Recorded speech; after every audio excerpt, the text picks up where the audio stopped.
For years, one of the most watched faces on live streaming, built a brand on sharp commentary, fast takes, and a meticulously crafted on-camera routine. Part of that routine included a giant, calmly resting dog in the background, almost like a living piece of set design.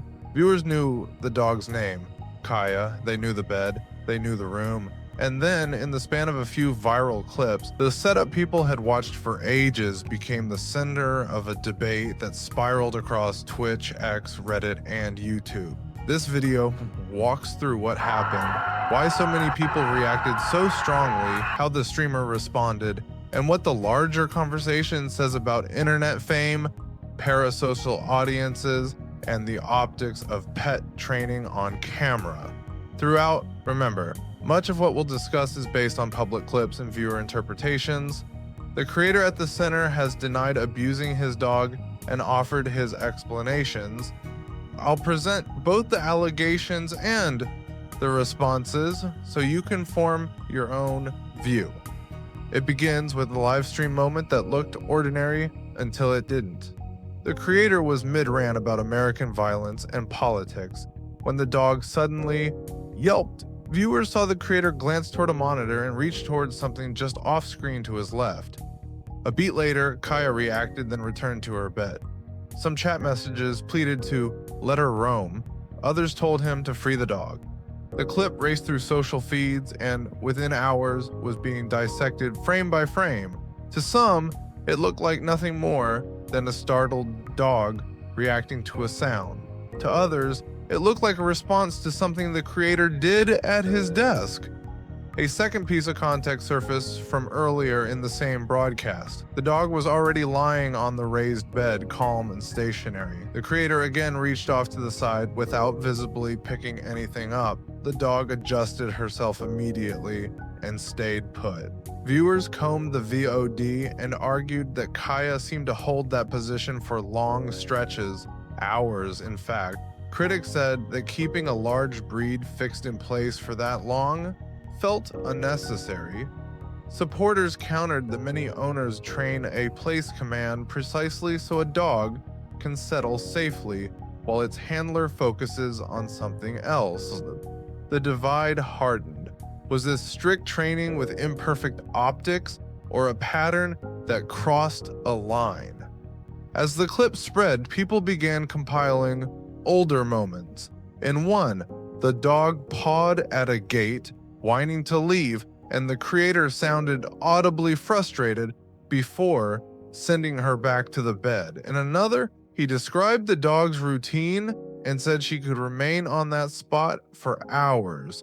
Viewers also resurfaced casual on-stream comments about training tools and past trainers. Some watchers concluded this pointed to an electronic collar. Others said none of that proved an active shock was ever used on camera, or even that the collar had that capability during the clips in question. Then came the creator's response. In a video addressing the situation, he said Kaya's collar uses vibration, not shock. He said she was not wearing that e-collar during the main incident that first went viral, and he added that her raised bed and placework exist for reasons people wouldn't see on a 20-second clip, like joint comfort and predictable boundaries while he streams with lights and equipment around. He also said she gets ample exercise off stream. In short, he framed the viral moments as misunderstandings amplified by people already inclined to dislike him.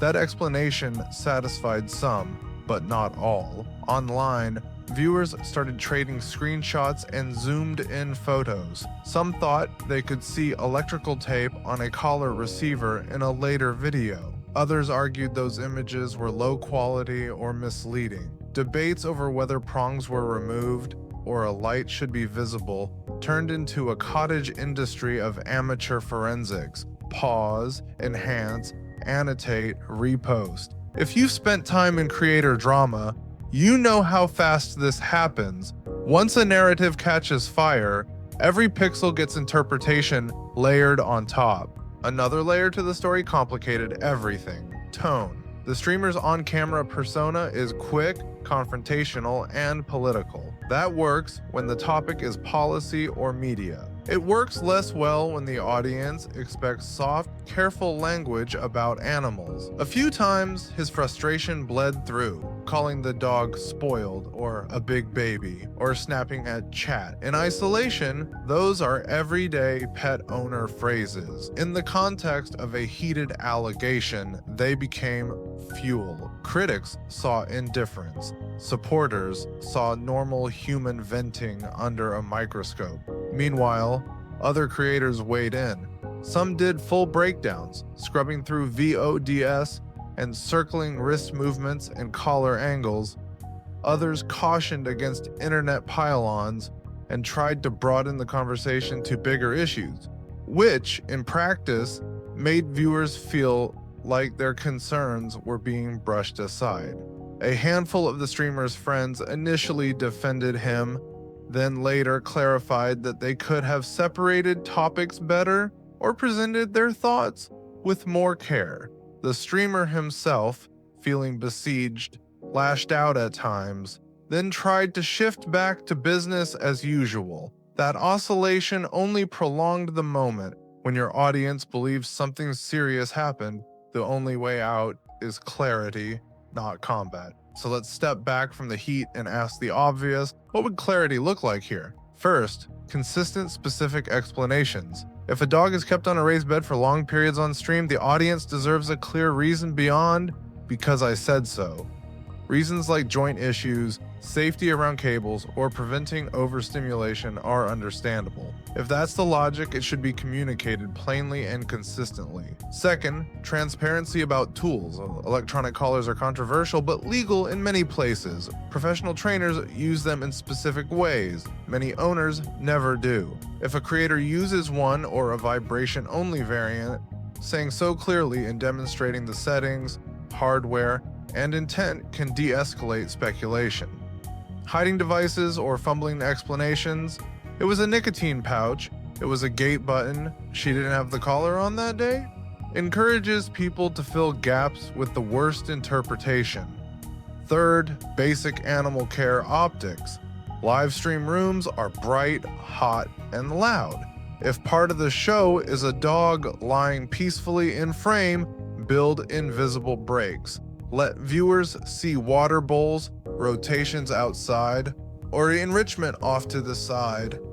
Nobody expects a streamer to run a doggy daycare on camera, but when the dog is part of the set, the audience will judge what they see as a reflection of what they don't. With that framing, let's return to what the footage shows and what it doesn't. The viral yelp happened while the creator was talking about American violence, a jarring juxtaposition that made the clip more shareable. He looked left. He reached toward something off screen. The dog reacted, then resumed place. That's the basic sequence. From there, interpretation splits. One group believes he activated a device and the dog felt it. The other group believes she startled at a noise, a gate latch, or simply his movement, because she's trained to return to her spot when he gestures. Both interpretations are plausible when you only have pixels and guesses. So what about the claim that the dog stayed on that bed for 4 hours at a time? If true, that sounds extreme, but place can look like a nap and large dogs often sleep deeply. Still, best practice is to break up immobility with water, stretching, and short walks. The monetization safe way to say it is simple. Regardless of the intention, the optics were bad. Viewers are reasonable to want visible breaks and a tone of care instead of exasperation. Beyond the specific dog moments, this controversy exposed an old internet truth. Parasocial audiences pay attention to everything. If your brand includes a beloved pet in frame every day, people will form attachments and expectations. When something seems off, their concern skyrockets. That is simultaneously heartening. People care about animals and combustible, because once a narrative catches, it's hard to unwind. For creators, that means small choices, where the remote sits Whether you mute a mic, whether you snap at chat, can snowball into big problems. It also shows how quickly discourse shifts from facts to factions. Once a few big channels make videos, you get a political reading layered onto a pet care question. Some viewers concluded the backlash was coordinated. Others decided any defense was cultish. In that atmosphere, even measured statements feel like betrayals to somebody. Friends of the streamer who tried to help got blasted. Critics who made fair points got accused of clout chasing. And the original issue, the dog, got buried under team sports. So where does that leave us? Here are the uncontroversial, monetizable takeaways. 1. What we can prove from public footage is limited. You can infer, you can judge optics, but you can't see intent. 2. A creator's explanations matter more than their audience management. When the story is about a dog, keep politics and feuds out of it. Show the gear, explain the routine, and accept that people want reassurance. 3. If you place an animal in your background every day, you're not just training the dog, you're training the audience. Give them a reason to trust you. To close this out, let's revisit the central questions in plain language. Did the streamer press a device that caused the dog's yelp? We can't say for certain from the clips. Did he use strict place training that, on camera, looked harsher than he intended? Almost certainly yes, at least in the eyes of a chunk of his viewers.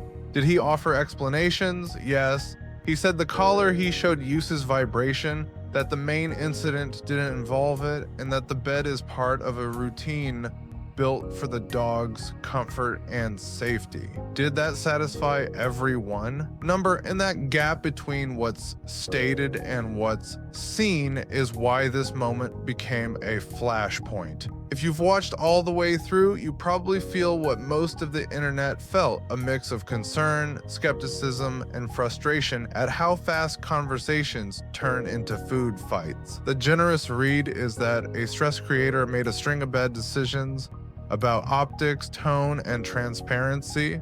The harsh read is that those decisions hid something worse. You'll decide where you land. But regardless of your verdict, the lesson for anyone broadcasting a life online is the same. The camera never just records, it invites judgment. And when a living creature shares the frame, the standards get higher, not lower. Thanks for watching. If you want the full breakdowns and follow-ups on stories like this, along with deep dives into the creator economy and how optics shape public trust, subscribe for more.